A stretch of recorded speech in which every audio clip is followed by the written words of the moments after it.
una na po na-impeach si Vice President last year. Of course, nang himasok yung Korte Suprema at of course, kinaladkad ng mga senador yung kanilang paa para hindi magkaroon ng trial. At least yun po yung pagbasa ng marami. Pero dininig nyo na yan eh. Ay, sorry. Kumbaga, nabusisi na yan eh. At least that was the expectation sa House of Representatives. Kahit may pagbabago po ng composition eh, no? Kasi yung tatlo naman basically refiled, di ba? Tapos meron pong pang-apat. Tapos the other factor was the testimony of Ramil Madriaga. Ang point ko rito, kung ang pinagbabasihan ng impeachment complaints are largely the same basis that were used last year, is it a reasonable expectation na may impeach muli yung Vice President? Well, Christian, I do not want to preempt what will happen in the Justice Committee. We will apply strictly the rule. They should pass the standard of form and substance. And I think it's fair to say na kahit almost the same grounds ito, that is not a guarantee at all na makakapasa sa Justice Committee itong 4 impeachment complaints na ito. It will depend really on their compliance on the requirement of form and substance, plus dito sa ating step 3, the sufficiency of basis for the impeachment complaint, and of course, ultimately, the existence of probable cause. No, we cannot preempt that because the composition of the Justice Committee is different in the 20th Congress compared to the 19th Congress. The people who drafted the impeachment complaints might be different as well from those who drafted the impeachment complaint during the first process, no? Plus, ultimately, ibang scenario ngayon, Christian, compared to our scenario in the first impeachment process. So, indeed, we cannot preempt what will happen in the Justice Committee. Opo. Kaya ako lang po yan naitanong dahil alam ko may ilang mga miyembro kayo, I think you were included, no? Na nagkaroon na ng some sort of preparation for the trial sa Senado. Kumbaga nakita niya yung ibang mga ebidensya at yung mga ebidensyang yun din naman yung binanggit niyan sa mga ni-revive na impeachment complaints, hindi po ba? So, kumbaga, nakita na namin ito eh. We were actually preparing for the trial eh. Yun po yung I punto ko understand, dyan. Christian, but I think the impeachment complaint where we prepared for trial was the one signed by at least 1/3 of all the members of the House, no? It was the House members actually who participated in the preparation of the same, no? Etong 4 impeachment complaints now pending before the Justice Committee, iba ang complainant. Bagaman ang endorser natin are House members, the preparation of these complaints were done by the complainants, and we haven't seen actually kung nagkaroon ba ng compliance ito, first and foremost, dun sa requirement of form and substance, and whether this will pass really the standard of the justice members. Dun sa probable cause na binabanggit niyo, no, inihalin tulad niyo po sa preliminary investigation itong ginagawa diyan sa Justice Committee. Pero when you are dealing specifically with impeachment complaints, ano ba talaga yung threshold that you have to meet to be able to determine probable cause in terms of an impeachable offense? Well, under the rules, really, the quantum of proof that is required in impeachment proceeding is probable cause for it to pass the Justice Committee, no? And by probable cause, Christian, it means there is a reasonable possibility that the offense was actually committed, no? That's how we define probable cause.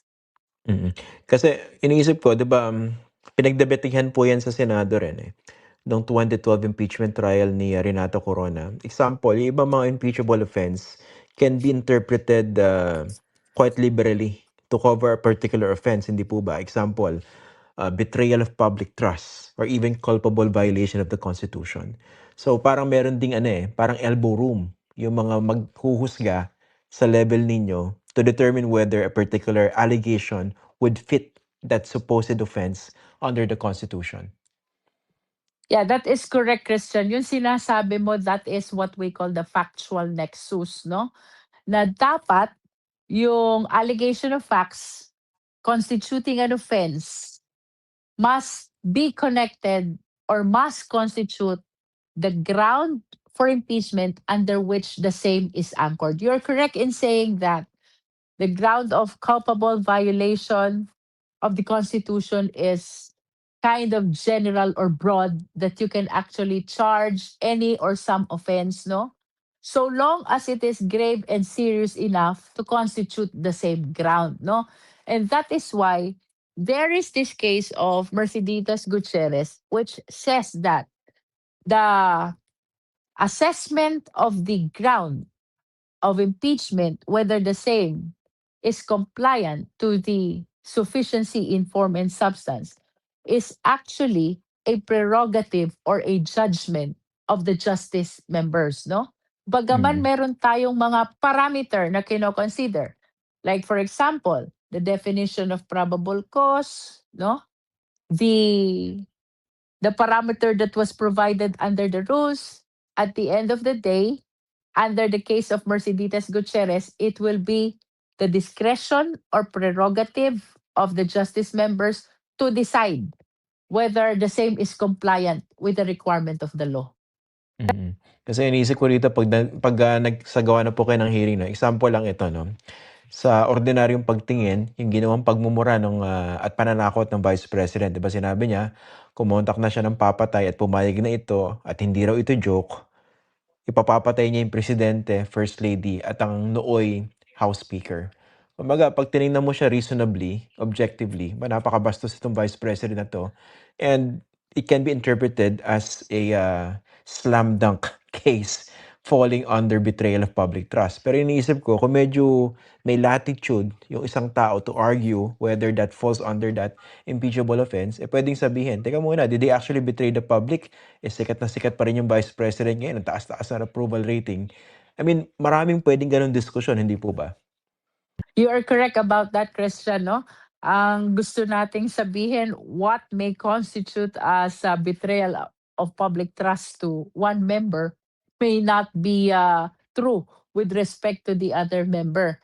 And that is Mm. in line with the pronouncement of the Supreme Court in the case of Mercedes Gutierrez, that is actually the exclusive judgment that belongs to the individual member of the Justice Committee as to whether or not the offense will constitute really a ground for impeachment. It is a judgment that exclusively belongs to the members of the Justice Committee. Okay. Finally, Congresswoman, in case mag-progress yung proseso diyan po sa committee ninyo, sa hearing, would it be better if the Vice President would personally appear or she doesn't have to? Well, as I have said, it is her prerogative, no? Whether she comes or otherwise, that is her right. And if she doesn't come, it will merely be interpreted as a waiver of her right to be present during the hearing.